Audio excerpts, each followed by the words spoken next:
Hello, you wonderful people, and welcome to another episode of Not Too Comic Book. This being a show where we talk about TV shows that are adaptations of comic books. For today's episode, I'm going to talk about Sweet Tooth, Season 2, Episode 5. Great episode. A lot of really interesting things went down in this episode, so let's break it down. So, Abbott and Gus's confrontations this episode are so good, especially because Gus is trying to stand up to Abbott when Abbott's like, oh, like, you want to try and survive in a world that doesn't want you. But then, like, I love Gus leaning in and being like, who's this? Maybe the world doesn't want you. Because it's like, yeah, my species has been around. The only reason why my species is in the situation it's in, as that being hybrids, is because you're capturing and killing them.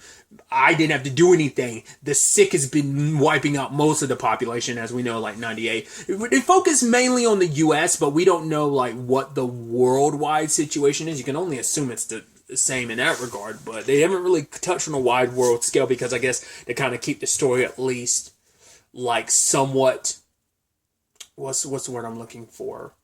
On a smaller scale. Like, we're talking about the entire country, but I think it's easier to do that with one country rather than like covering the events of the entire world. I don't know if that's something like the comic really dived into, or whether like the comic also stayed kind of allocated to pretty much like a smaller, like relatively small locations to some extent. But either way,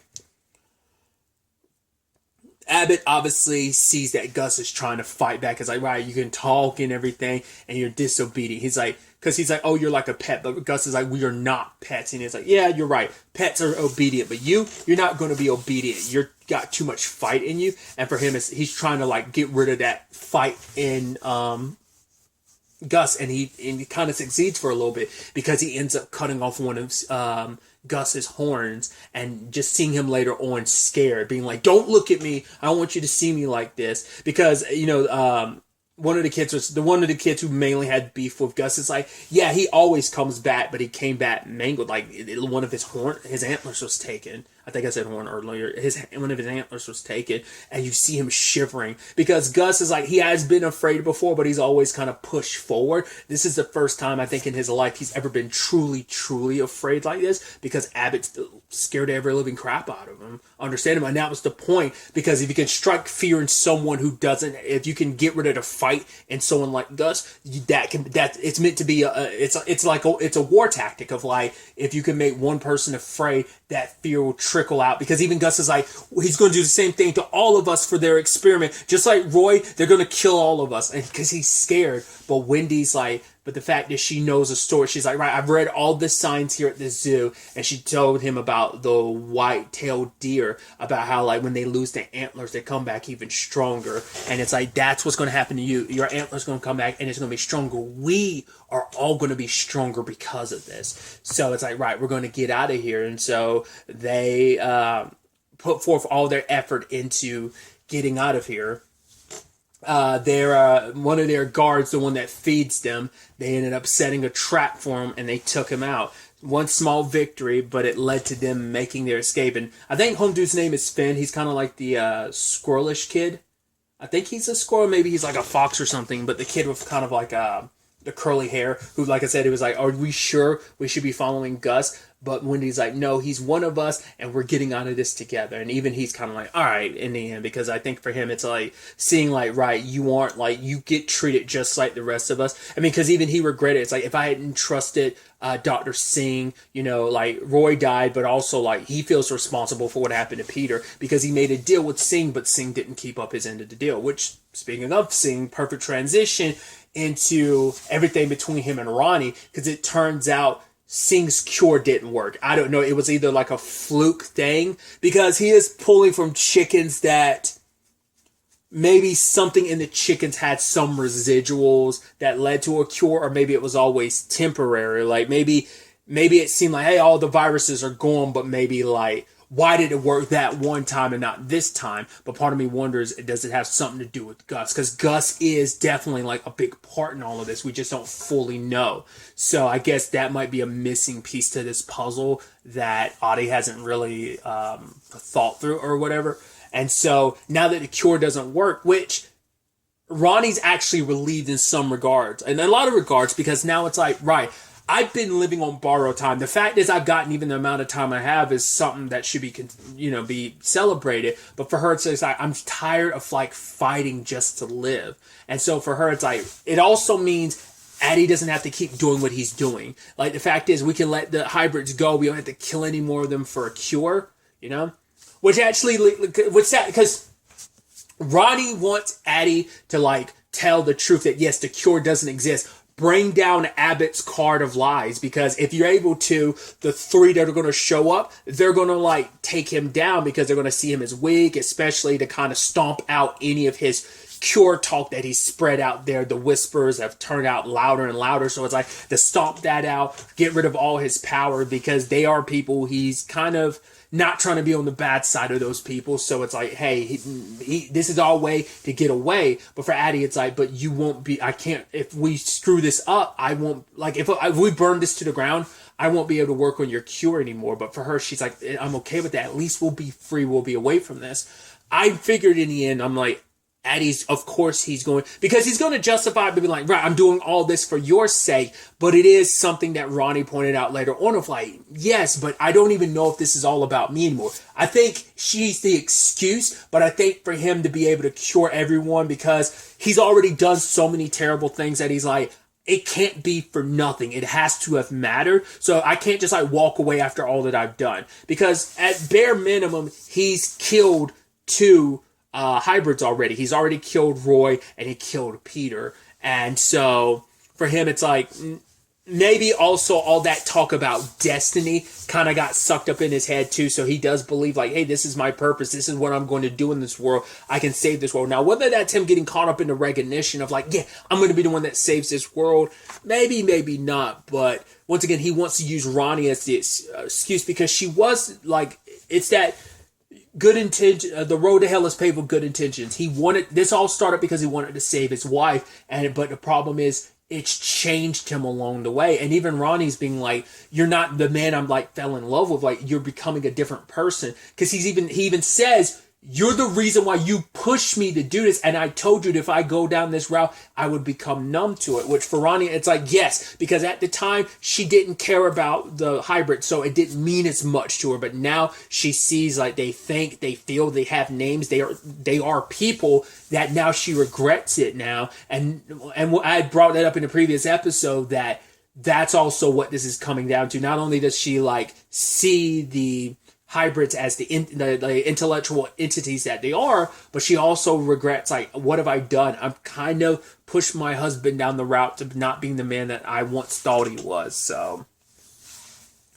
and we definitely get even more of a look at that. Like I brought it up last episode, that little by little this was going to fall apart between Addie and Ronnie, and it took their relationship took a massive hit this episode, because he sided with Abbott when he didn't need to, because for him it's like the cure is so important. It's about saving the world, but you're just as bad as Abbott. And problem is though, Abbott legitimately thinks he's selling the cure this time, when in actuality, Addie still doesn't have that figured out. Once again, I do believe Gus is going to be like the key figure in all that, especially considering he's the beginning of all of this.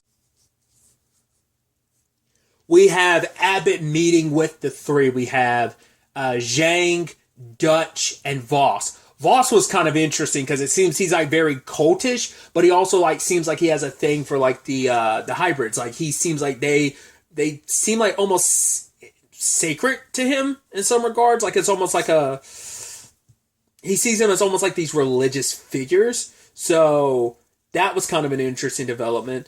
Dutch, we don't really fully know where he stands. Zhang kind of revealed herself pretty early on, but while everyone's making their escape, Gus ends up sacrificing himself. It's like, right, I'll find you guys, just go on ahead. And as he's sneaking around, he ends up hearing what Abbott has planned, because we find out what this is all about.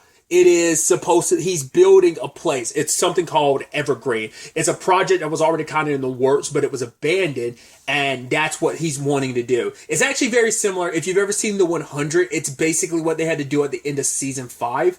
It's like, yo, only some of us can live here, down here in this bunker. So each group, each tribe has to present 100 of their people, because there's only enough room for like a certain number of people, and each tribe gets to pick 100 people. It's kind of like that. Hey, I get to bring 100 of my people, but you do too. Pick the best of the best, because if you don't, if you want to wait around, the sick will make that decision for you. Because Adi was saying like, hey, obviously already 98% of the world was taken out by the previous versions of like the variants of the sick. This doomsday strain will knock that up to 99%, and that will continue to rise. So we kind of have to nip this in the bud now. Because each one of the 3 lords, because that was also, once again, my misunderstanding. I never knew if Dutch was one of the lords. Because the way he talked about it, it made it sound like there were 4 lords. It seems like there's 3. There is someone that Zhang is apparently beefing with called the Baron. I don't know if they're kind of a lord too, that to keep Zhang happy, maybe Abbott didn't invite that person either, but maybe that there is a 4th lord. I just wasn't sure like whether Dutch was kind of an in-between, but it's like, no, it seems like he's one of the lords. So like I said, they've said it like the 3, so I don't know if they're the 3 and the Baron isn't a lord, or they're 3 of the 4. Once again, I'm still unclear on that, but he's here in the room right now, so he's a lord in some shape or form. Like whether he's just one of the 3 or whether he's one of the 4. Either way, like I said, because I could have sworn they kept being like, "Oh, Dutch, you and the other 3." So that's why I had so much confusion about that. But either way, each one of the ones here, Zhang, Voss, and Dutch, all have key elements and resources that are necessary to have Evergreen be, because kind of like what the community that Adi was in before, it's like it's supposed to be that, but on a much larger scale. It's supposed to be self-sufficient in some regards, because they're trying to like block themselves off from the world, and it's like, right, with the cure we'll all be fine, but we're going to block out the rest of the world, so the rest of what's out there, all that decay and everything, will basically let the world wipe itself out clean, and then probably like we will come and build from the ashes of what was remained after like that doomsday variant did all that it needed to do. I think that's kind of it.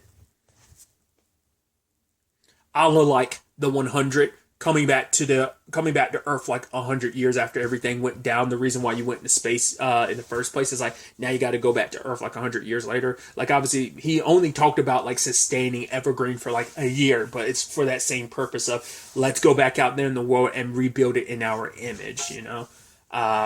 But Gush steps up and it's like, right, I'm not going to let you kill like my friend or more of us, because we're not something you can just, it's like for so long he was by himself. He never met anyone else like himself until he met Wendy, and he's like, she's smart, she's this, she's that. And it's like, I won't let you kill her for all of this. And I love that he's like, you're saying that I'm scared, but you're also scared too, Abbott, you know?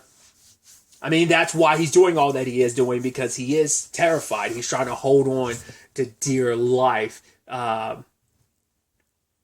because of that self-preservation, baby. It is so strong. So what I thought was so interesting was the moment like Gus was being chased away, the fact is that it was actually Johnny that helped him. That's why I'm like, I harped on it last episode, not harped on, but like made a point of it, like that. What's up with that? I still was under the impression like, because of episode 1, Johnny's a terrifying person, but it's like, no, it seems like he has a good heart. So now I'm wondering, is it simply like, oh, Johnny's scary because, hey, he's Abbott's brother, you screw up and like that will, like Abbott will bring down like justice on you, like bring down like the guillotine on you, metaphorically speaking, but also kind of literally, but you know what I'm saying. So I don't know, or once again, like if Johnny's putting up a persona of like he's actually kind of a scarier person, like maybe his brother's been able to rein him in, but maybe he's a much, much scarier person. I do love that the moment like Zhang smiled, I was like, oh, I know what time it is for her. She's like, oh, why work with you guys when I could take it all? Like the whole kit and caboodle, I can make it mine because at the end of the day, I now know what the secret sauce is for your cure. She could probably always try and hijack Audi or, you know, it sucks, but she'd probably have to find someone else to make the cure. But the whole situation ended up being a shit show. It blew up in Abbott's face. But when the time comes, Zhang was like, no, I'll work with you. But she's like, I'm not going to just take us. Oh, you want me to be able to add 100 more people? It's like, no. I'm going to take the whole thing because at the end of the day, I have a big family and family means a lot to me. So, but I can help you because you're so caught up in wanting to work with Voss and Dutch, but they're weak people. Because Abbott was like, yeah, you're not going to have any problem killing like a hybrid kid or whatever. And she's like, no, but those two might. Voss makes sense. The fact is, that's why I was like, it wasn't clear on where Dutch stood because regardless of what they are, it's still kids. Because all hybrids are kids because they've only been around for the past decade. So every single hybrid that's still out there is a kid. So, you know, are you willing to kill a kid? And Abbott is willing to, and Zhang sure as hell is. I mean, she revealed herself to be probably, I can make the argument she's even a bigger monster. I mean, Abbott's done some monstrous stuff. She might be an even scarier monster than he is. And the fact is, it's like, oh, like, we don't have to worry about, like, them. Like, we'll just take from them. I thought she was like, right, we'll wait for the opportunity. We'll swoop in and destroy them and take all the resources. It's like, well, why wait? They're here already. And like some of her men started opening fire.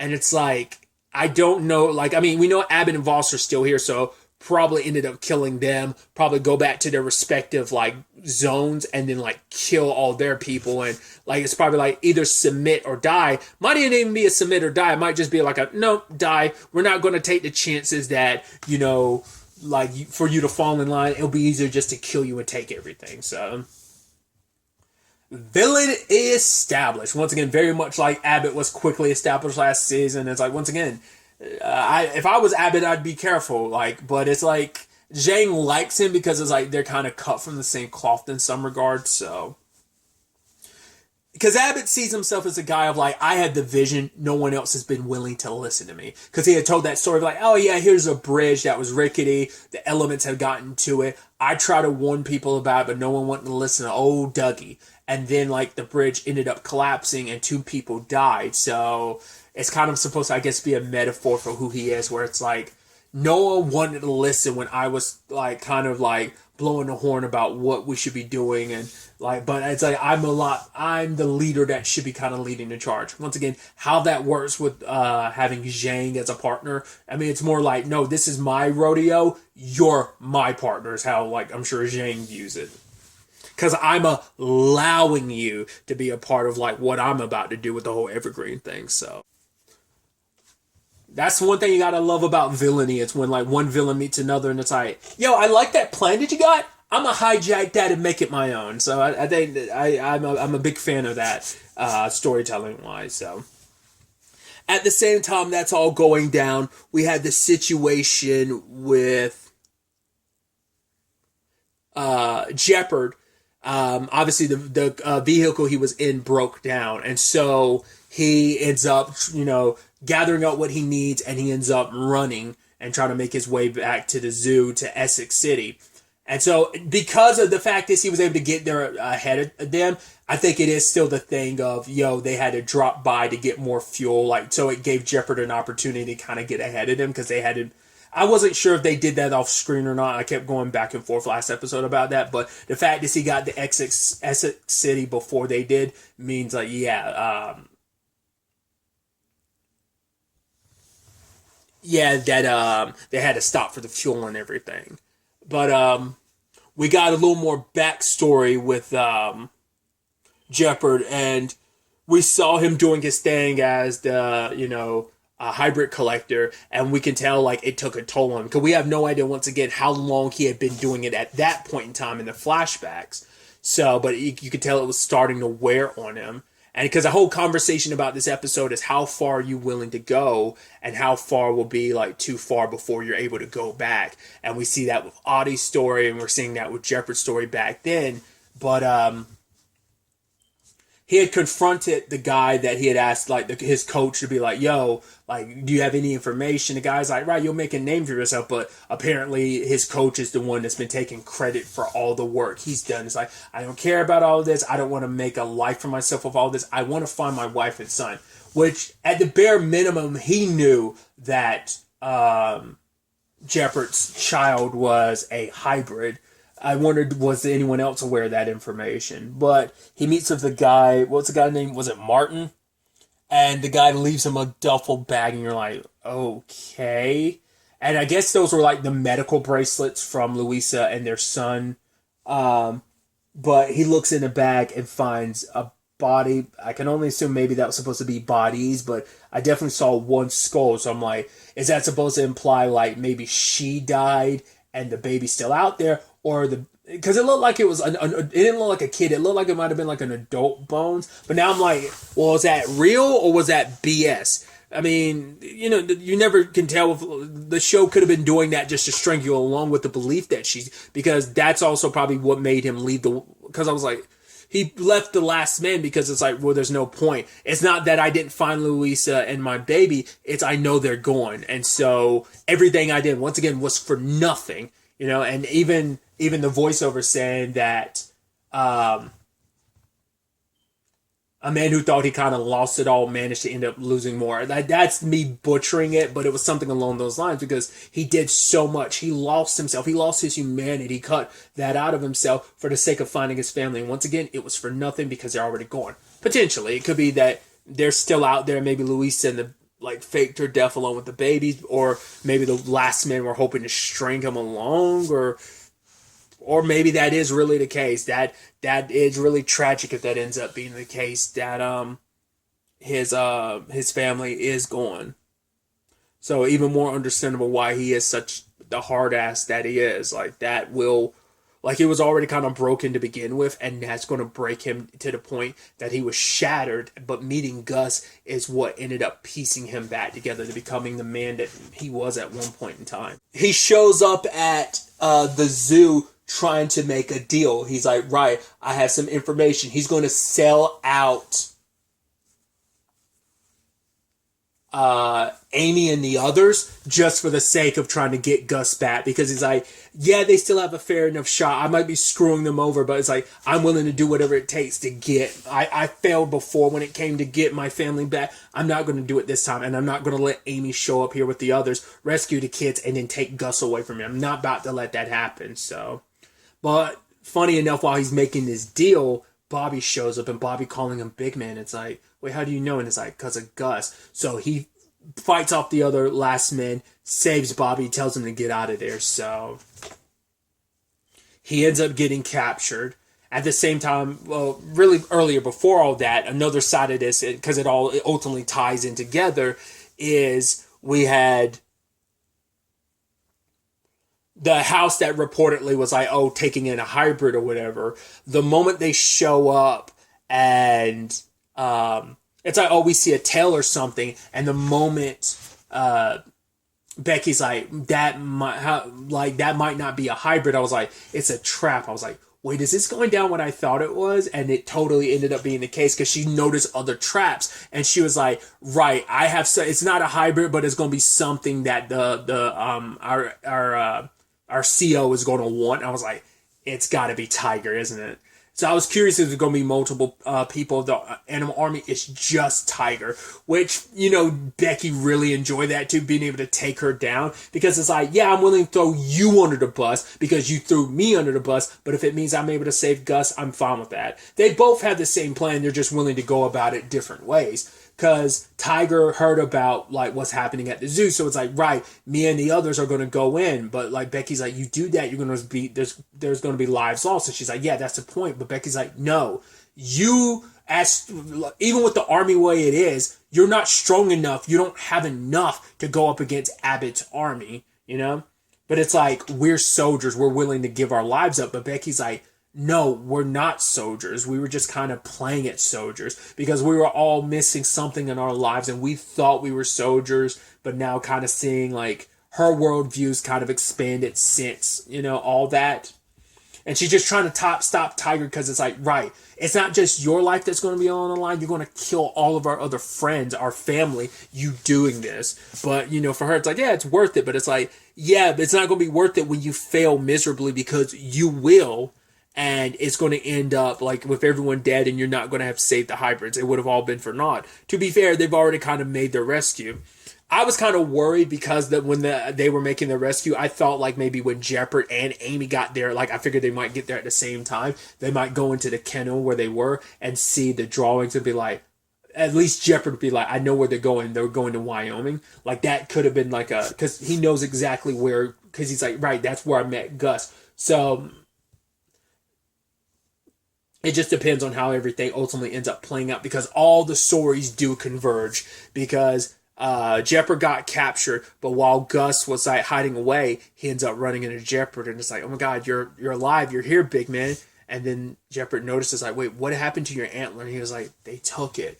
He's like, what are you doing here? He's like, I'm here to rescue you. And it's like, I missed you. And he's like, yeah, I missed you too. I was like, oh, that was super sweet. We had Johnny getting chewed out by Abbott, because Abbott's like, oh, I'm being betrayed by my own brother, but why would you do this? Why would you protect these creatures? And it's like, because they're kids. And he's like, they're kids. What would mom think it is? And Abbott like slaps him and just kind of like, he's so disappointed in his brother. So he can't do anything. He won't do anything about it, because just like Johnny follows Abbott because, hey, you're the only family I got left. Abbott's holding on to the only family he has left. He might be forced to end up killing Johnny later on, because Johnny's too much of an issue to keep around, because he's too sympathetic to the hybrids and their calls. But at the same time, this is all going down. Ultimately, they ended up capturing Jordan, and Becky ended up capturing Tiger. Got her gagged, good thing, because last thing you want is her running her mouth, especially considering Jordan's history with the animal army. So I'm curious what's going to kind of come of that. But as they're showing up at the zoo, obviously Gus and Jeopard are together. The rest of the kids are trying to make their escape. We still don't fully know where Bobby is. Like after he dug back into the tunnel, we do see one of the Air Lord ships kind of planes flying over. Dropped off a delivery for Abbott himself, and it's a walkie of sorts. It's for communications purposes, and it just says knock knock, kind of like when he busted into the zoo last season. So all the stories are converging in this moment right now, so that's definitely going to be interesting. Well, not all of them. There's still like the Birdie of it all, because we haven't checked in on Birdie present day since the end of season. At the end of episode 1 was like the last time we saw her, at the end of the episode. So I'm curious to see, like, especially because we're like, this is next episode's only like 3 episodes left in this season. So it's like, when is she going to pop up again? It might not be till like late season, because she didn't like pop up until late season. In the season finale, but before that, like obviously, when was it, episode 6 or 7? It might have been episode 7, maybe. That was entirely a her and Richard episode. I don't remember now. It was like 6 or 7. I just can't remember. So maybe we're gonna have a similar thing in this regard. There's still so much about the Midnight Sun stuff that we probably can fill in some gaps that need to be filled in. So